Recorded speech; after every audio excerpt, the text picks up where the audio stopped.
Hello and welcome back to Breaking Out Technology in the Classroom.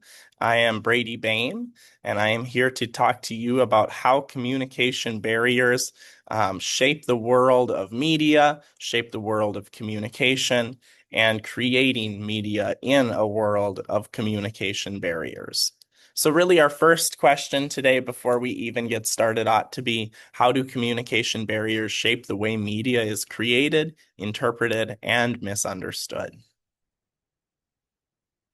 Barriers are often common.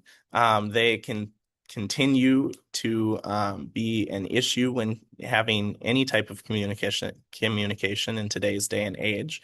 And really, there's a quote here by Timothy E. Quill from Barriers to Effective Communication, where he says, barriers almost inevitably develop when two people attempt to join together in the pursuit of common objectives. Because no two individuals are identical in terms of background, experience, mood, and expectations, the process of coming to know one another involves a series of potential roadblocks as differences are identified and worked through. So there's this idea that no two people can get together without a barrier coming between them, and a barrier of background, a barrier of experience, a barrier of mood or tone or expectations really can impact how communication works and if people are effectively communicating together. So, our main essential idea today is that media creators must anticipate communication barriers and design content which reaches diverse audiences. This content ought to be clear, ethical, and responsible.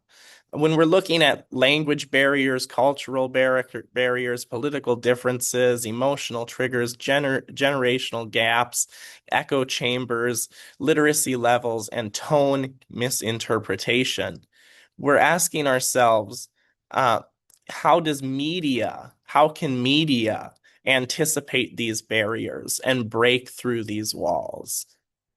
When media fails to meet people where they are, whose fault is it? Is another question. Another question which ought to be considered um, is whether it is truly the audience fault for having that communication area barrier or the creator's fault for not effectively communicating across those barriers. And when we're looking at media, we need to know that it doesn't only report, it doesn't just speak to the thing, it reframes the thing. It's all marketing. Everything that we do is how we frame what we speak. So even highly respected news outlets have faced backlash over headlines which were interpreted as having a bias. This is through word choice or perspective, and it's all about framing. It's all about making sure that your message remains clear and concise, regardless of who it goes to. Social media is even more difficult, and there are more miscommunications which are amplified in these social media barriers which happen. Think about just the short messages which happen in a social media exchange, or the lack of nonverbal cues which can make the tone ambiguous. Think about missing context or echo chambers where people might be limited to their exposure of different ideas because the algorithms continue to reinforce existing beliefs. In social media, these barriers are more difficult sometimes to cross and to truly be able to effectively communicate. So, as media creators ourselves, we have a responsibility to create in a way that goes across the communication barriers.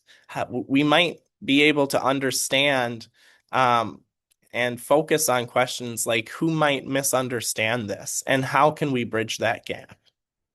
We might want to answer the question, what assumptions are being made about the audience? Or is the language used understandable for most audience members? Does the headline or the message oversimplify things? Or does the message trigger any emotional responses? All of these questions are going to help a reader or a creator try to engage with their audience in a different way, in a way that bridges barriers. So that's just it, is we must create a checklist of things that we are always constantly going through as media creators, asking ourselves if the language is accessible, if the message is culturally aware, if there's an emotional impact of the message, if it's in a generationally aware message, or does the message itself understand the power of media creation? Does it understand that it's all about framing morality and shaping public memory? Communication barriers may be unavoidable, but thoughtful communication is a choice. The final message is be thoughtful, because communication is a choice.